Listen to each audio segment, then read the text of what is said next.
Salut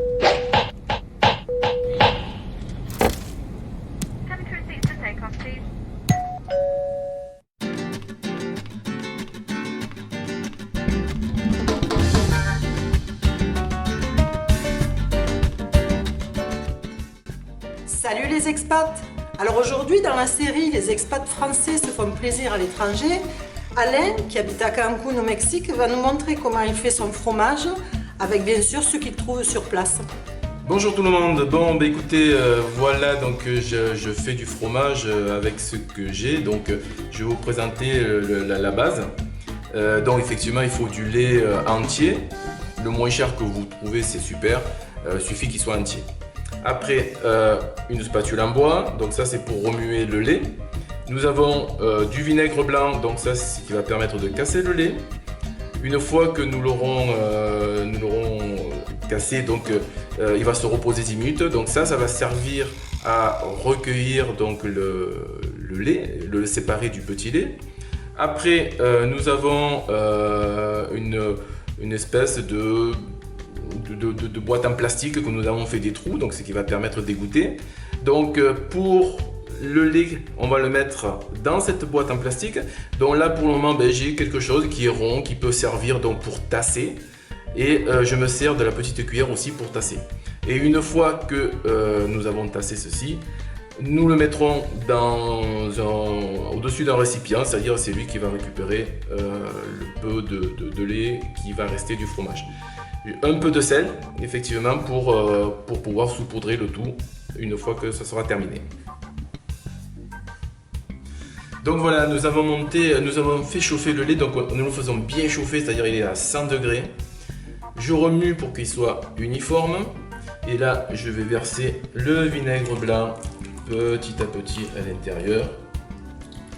Voilà. Et on va voir qu'il va se casser. Voilà, super, regardez. Voilà, il se casse.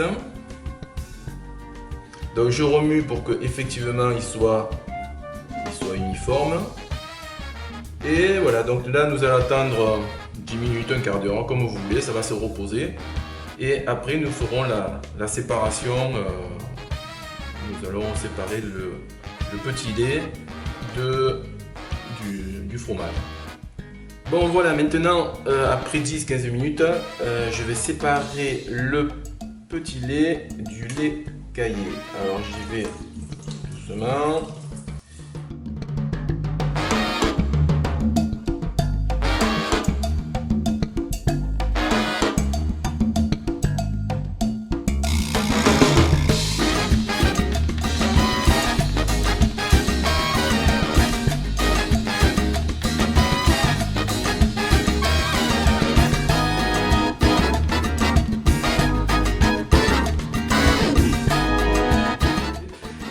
Ce qu'on peut faire, moi j'y mets, je peux y mettre des piments, on peut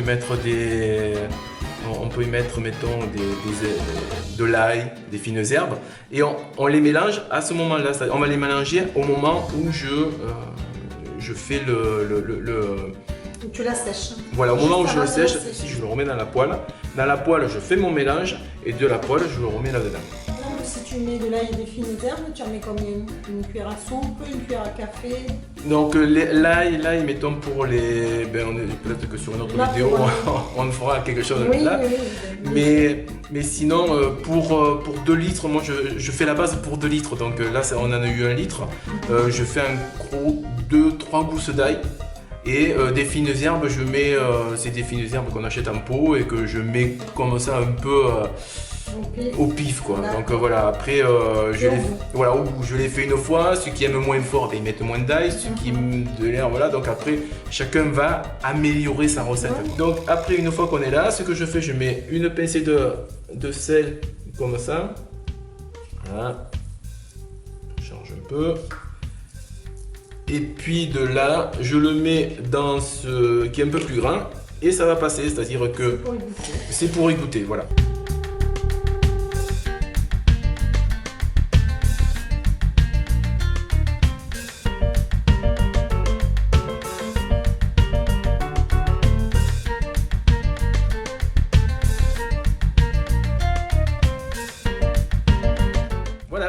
votre fromage au frigidaire et puis il va durcir. Là il va s'écouler, donc on voit qu'il va continuer à s'écouler.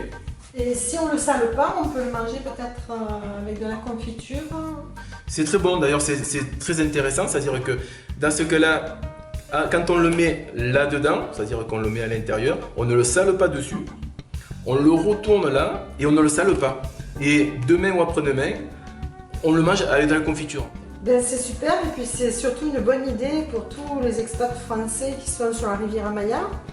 Et écoute, on va goûter et puis sinon on pourra toujours te décerner le diplôme de fromager de la Riviera Maya. Voilà. Merci Alain et bon appétit les expats, à bientôt.